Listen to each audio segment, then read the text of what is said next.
Did that scare you? Well, it shouldn't have, but what I'm talking about today definitely should. But it's going to scare you in a different kind of way. That kind of existential dread that's going to keep you up late at night, staring at the ceiling, wondering if anything's real, if anything even matters, and just wondering who you are. Because today I'm talking about yet another completely AI Twitch streamer, kind of like Nyorosama that I covered a couple weeks ago, but in this case, everything on the screen is completely AI generated. It's called Nothing Forever, and it's a never-ending AI generated little spoof of Seinfeld. It's basically just a completely AI generated sitcom that uses Twitch chat to, further the story and just determine what they actually talk about on the stream. They're showing a hilarious new comedy. You know what they say, laughter is the best medicine. They do say laughter is the best medicine. What do you call a cow at the North Pole? A polar steer. A polar steer, okay. It's got jokes. The awkward silence of the microwave is honestly pretty funny. Dude. It is absolutely bananas that something like this can exist. It's like watching a school bus get into a car crash. You want to look away ethically and morally, you should, but you also gotta watch. You gotta keep your eye on it just to make sure nothing crazy happens. And that's how I feel right now with the state of AI. It's very interesting and awesome to see the accomplishments and the feats that it's doing in the art space and now the streaming space, but it's also very scary in that same vein. And the clips you're gonna see cut in throughout this video, by the way, are from my Twitch channel, Luneist TV, shameless plug. Go follow. We get pretty goofy over there. Dude, it's like Seinfeld AI animated, right?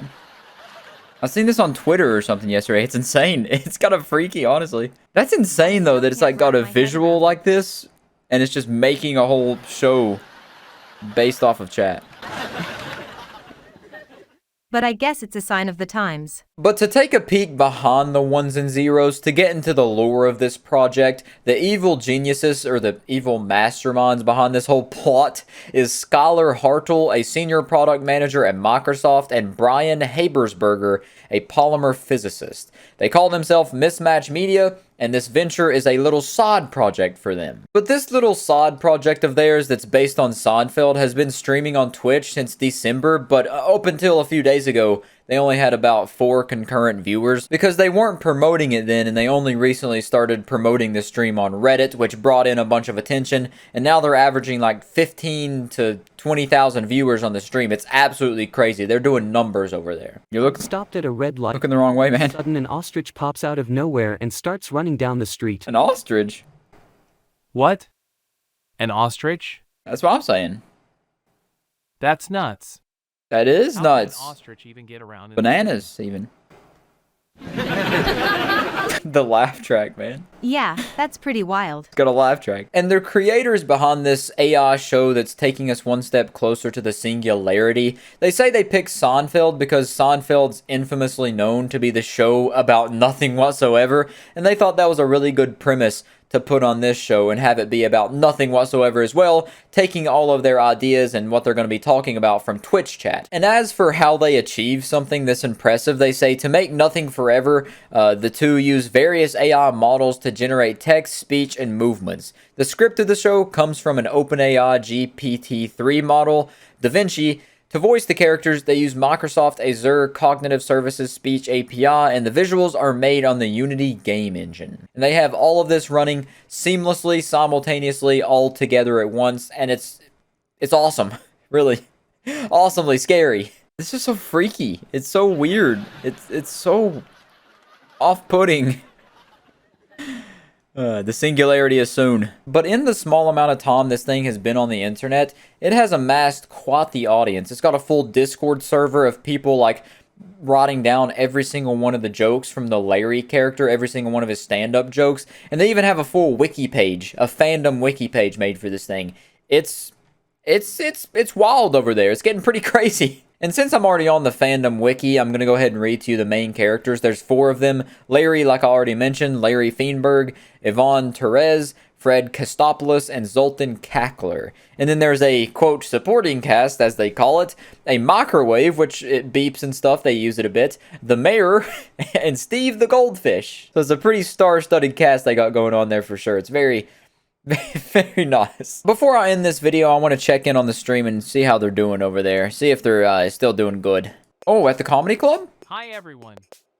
How's Oh. it going tonight? So, I just heard a great joke. We the just other hopped in day. on Larry's stand-up scene. Did you hear about the guy whose belt was so tight that it hurt his back? No? Yeah, that's right. He went to the doctor, and the doc told him loosening your belt might help. So my question is, why did he listen to the doctor? Why? After all, it wasn't like he was wearing suspenders. True. Anyway, I hope you're all having a great night. Thank you. Alright, so here's another one. Alright. What do you call a fish without an eye? Preemptive laugh. FSH. A fish without an eye, FSH. These solids, man. Dude. So did you hear what happened to my friend Bob? That's so awesome. He's still going. He went to the store to pick up some milk and came out with a snake. But I'm going to go ahead and hop off there. We got to see an absolutely golden moment of this show. It's better than like 99% of the sitcoms that are coming out today. So that's a good plus. It's very good, you know. AI's better at coming up with shows for humans than humans are, it seems. Which that's another scary thing to think about. But anyways, I'm going to go ahead and hop off here. Just wanted to bring this to you. Maybe make you have some existential nightmares. And I'll catch you in the next one.